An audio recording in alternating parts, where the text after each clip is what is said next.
So, how long do we have to rest between sets to make the most amount of gains? Let's go.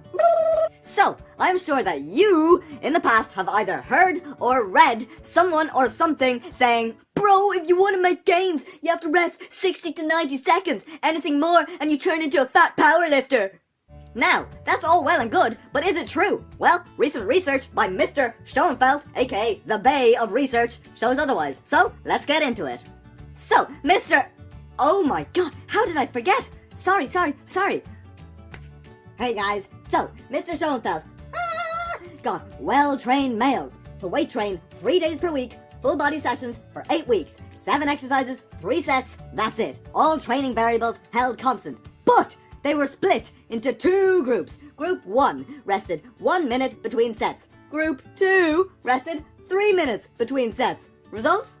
For the quads, the guys resting for 3 minutes increased their quads by 13.3%. The short group, 6.9. For the biceps, the guys resting for 3 minutes increased their biceps by 5.4. The short group, 2.8. Oh dear. For the triceps, kickbacks baby! The guys resting for 3 minutes increased their triceps by 7%. The short group, 0.5. Oh dear. In terms of strength, for the squat, the guys resting 3 minutes increased their squat by 15.2%. Woohoo! The guys resting for 1 minute, 7.6. Oh dear. Finally, for the bench press, the guys resting for 3 minutes increased their bench by 12.7. The guys resting for 1 minute, 4.1. Oh dear. So, there you go. New research showing that longer rest periods may actually benefit you if you want to make those gains, bruh! Hashtag gains, boo boo boo boo. No wonder I have no girlfriend. Sorry. So now, all you nerds out there are saying, but Scott, why is it better to rest longer between sets? Well, let me explain and show you how we can fit Mr. Schoenfeld's findings into some more science, okay? So let's go back to the 3 main mechanisms of hypertrophy. Ready? So, in order of priority, mechanical tension. This is basically the tension you place on your muscle that you are working. Over time, the more mechanical tension you place on the muscle, the better it will respond, the bigger it will grow, okay? Number 2 on our list of priorities, metabolic fatigue. So you know when you're really repping out, only having like 20 seconds between sets? Well, you are accumulating all these byproducts in your muscles. And basically, your muscles and your body is just going like, What the fuck are you doing?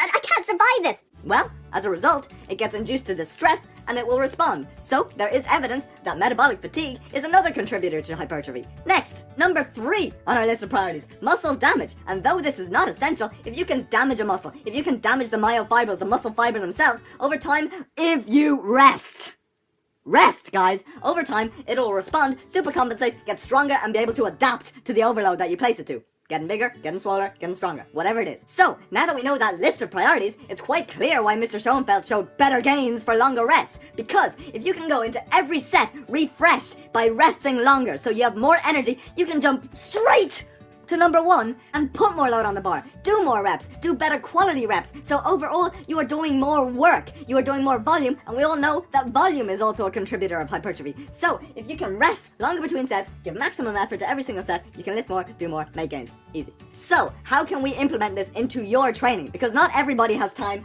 to rest 3 minutes between sets. If you're doing 20 sets per workout, that's an hour of rest. But I have work in an hour. Ain't nobody got time for that. No, so let's adapt this to you and to the average Joe. Here we go. Hopefully, by now, you know that the most effective exercises to do are your compound lifts. Compound lifts. So, your squats, your overhead press, your deadlifts, your bench press. So, can you tell where I'm going with this? You guessed it! You're so smart! Sorry.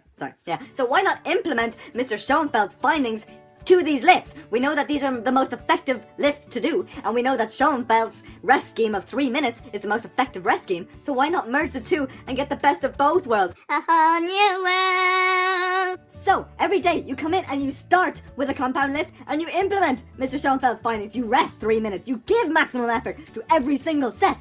Then, as you slowly move down this food chain of exercises to your isolation work, to your Tricep, kickbacks baby. you can then start resting less between sets and targeting metabolic fatigue. Priority number 2, but at least you know you have done that most effective exercise with the most effective rest scheme. So, you don't need to worry anymore. So now you're asking, Scott, what about priority number 3? Muscle damage. I want to damage my muscle. guys, if you are lifting more, doing priority number 1, putting tension on that muscle because you are resting longer, then you are metabolically fatiguing that muscle because you are resting shorter, then you are covering all the spectrum. So, your muscle, it's gonna get damaged.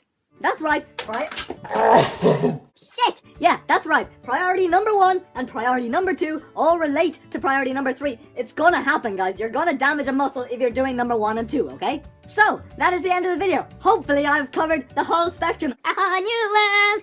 of how to make gains and how to adapt it to you, how to bring the science and put it in your hands, bro. So, that's the end of the video. Subscribe, Subscribe to the channel! like the video, share the video. I'll see you later. Just saying.